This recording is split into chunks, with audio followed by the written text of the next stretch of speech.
Assalamualaikum warahmatullahi wabarakatuh. Kembali dengan saya Ibu Rahmawati Dianurani. Kita akan membahas tentang materi interpretasi pemeriksaan diagnostik dan laboratorium tentang pemeriksaan Uncle Brachial Index atau ABI. Ada yang sudah mendengar apa itu pemeriksaan ABI? Hari ini kita akan membahas tentang bagaimana prosedur ABI dan pemeriksaan normal dan hasil normal dan abnormalnya. Oke, sebelumnya kita harus tahu dulu nih, pemeriksaan ABI itu apa, tujuannya apa ya.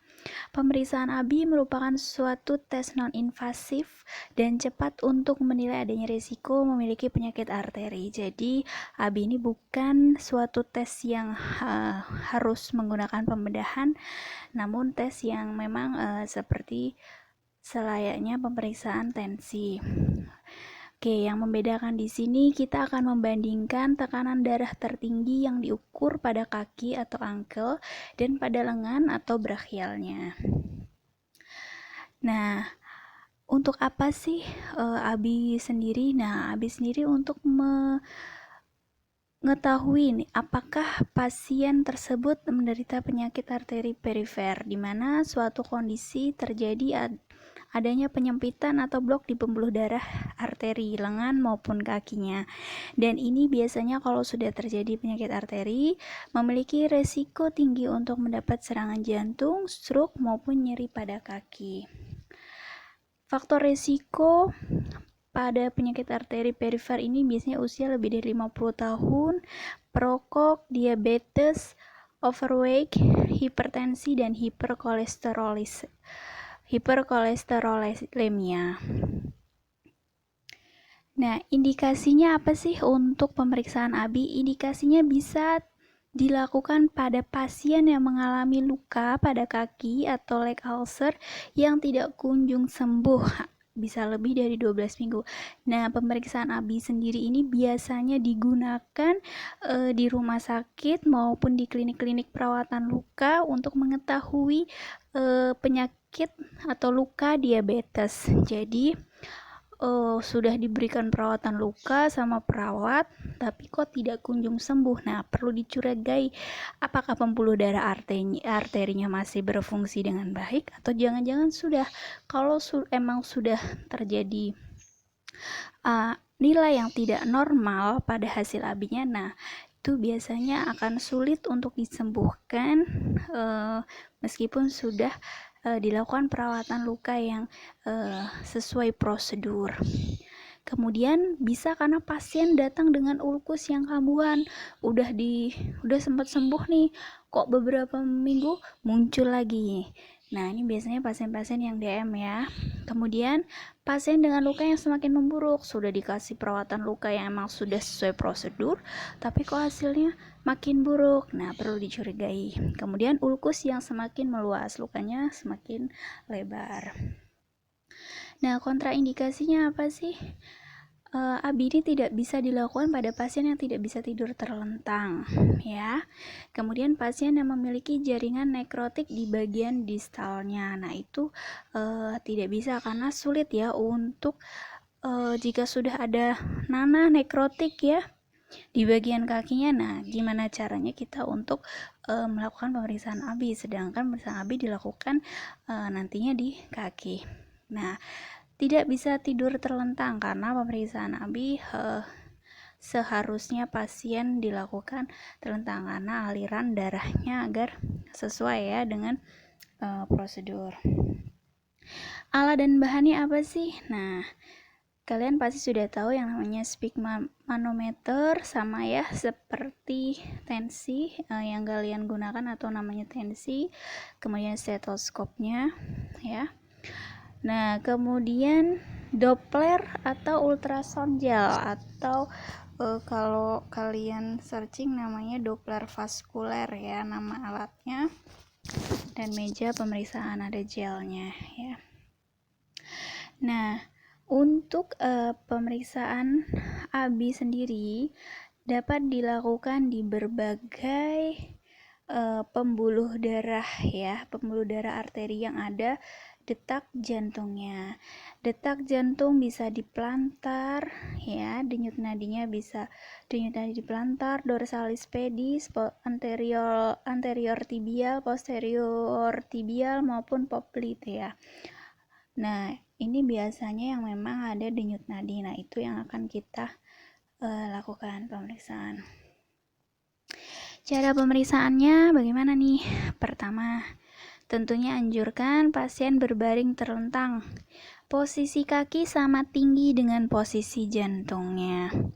Pasang manset tensimeter di lengan atas dan tempatkan tadi Dopplernya di atas arteri brachialis. Brachialis kan berarti di lengan ya. Kalau kalian tensi, mau nensi, nah stetoskopnya ada di lengan itu, brachialis cari yang ada denyutnya.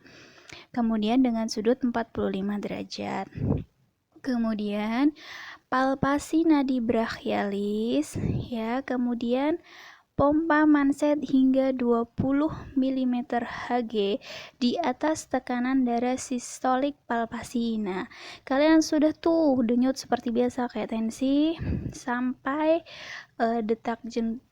sampai detak jantungnya menghilang, kemudian ditambah lagi pompa 20 mm Hg, baru kalian kempeskan mansetnya. Nah, perhatikan suara pertamanya yang terdengar, namanya tekanan darah sistolik brachialis. Nah, ulangi pada lengan yang lain. Ketika sudah dapat ya lengan, kemudian lanjut ke pemeriksaan di kakinya. Untuk pemeriksaan kakinya seperti biasa, pasang mansetnya, kemudian Doppler diletakkan di denyut nadi dorsalis pedis ya. Dorsalis pedis tadi di ini ya, di punggung kaki. Kemudian palpasi sama hingga 20 palpasi hingga terdengar suara, tidak terdengar suara, kemudian ditambah 20 mm Hg ya. Kemudian kempeskan manset dan detak pertama, itulah namanya tekanan darah sistolik angkel. Kalau tadi sistolik brachialis, kalau ini sistolik angkel karena posisinya di kaki. Kemudian ulangi pada kaki yang lain. Nah, kalau kalian sudah dapat tuh nilai tekanan darah sistolik brachialis kanan, brachialis kiri, dorsalis pedis kanan, dorsalis pedis kiri. Nah, kalian bandingkan di antara brachialis kanan dan kiri, yang tertinggi nilai sistoliknya yang mana? Ya, di angkel pun juga seperti itu. Di antara kiri dan kanan kaki, dorsalis pedis, mana yang paling tinggi tekanan darah sistoliknya? Nah, itu ya yang nanti akan kita hitung. Nah, ini untuk pertama ya, kalian pasang manset, kemudian raba dulu ada nggak denyut nadi di mananya brachialis. Kemudian kalau udah dapat, kemudian pasang tuh Dopplernya ya. Pasang Doppler, kasih gel dulu ya awalnya, nomor 2. Kemudian yang ketiga pasang tuh Dopplernya. Nah, kemudian pencet tuh pompa Dopplernya ya. Kemudian baru terjadi kalau sudah tahu sistoliknya, kemudian di sistolik tertingginya dihitung. Cara menghitung tadi ya, kita bandingkan dulu tangan kanan dan kiri yang mana yang tertinggi. Tekanan darah sistolik kaki kanan dan kiri mana yang tertinggi. Nah, itu yang akan kita hitung. Cara menghitungnya, tekanan darah sistolik brachialis dibagi tekanan darah sistol angkel. Ya, brachialis tertinggi ya nak. Tekanan darah sistolik brachialis tertinggi, misalnya nih, brachialis kanan 120, brachialis kiri 100, berarti yang tertinggi mana? 120. Oke, kita dapat nilai 120. Kemudian tekanan darah sistolik angkel dapat nih misalnya 140, yang kanan yang kiri 120. Berarti tadi brachialis dapat berapa? 120. Tekanan darah sistolik angkelnya dapat berapa? 140. Jadi, kalau tekanan darah 120 per 140, hasilnya adalah 0,85. Nah, apa tuh artinya 0,85, nak?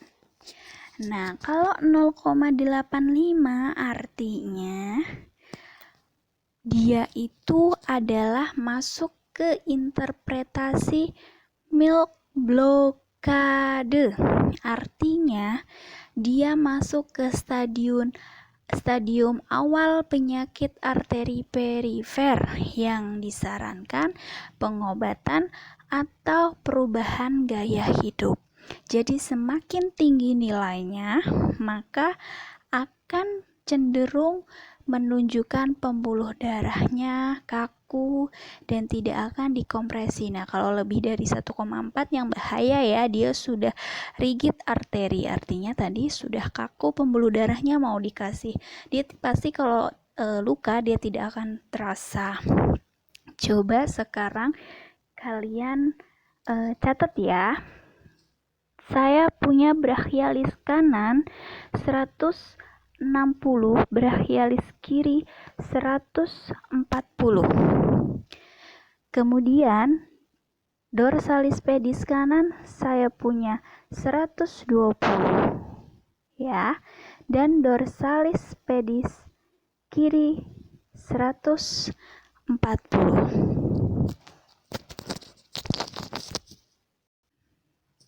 Saya ulang, dorsalis pedis kanan 160, dorsalis pedis kiri 140.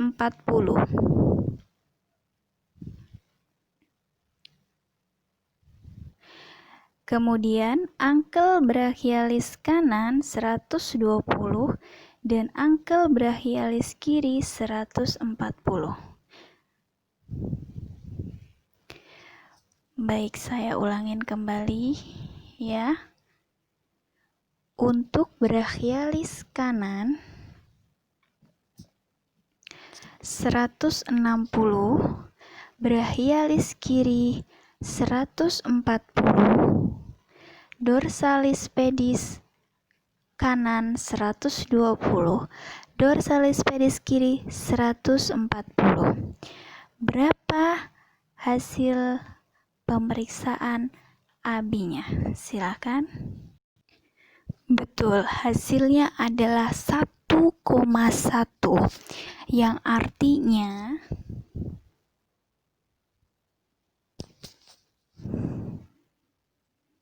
dia terjadi no blokade ya, tidak memiliki penyakit arteri perifer.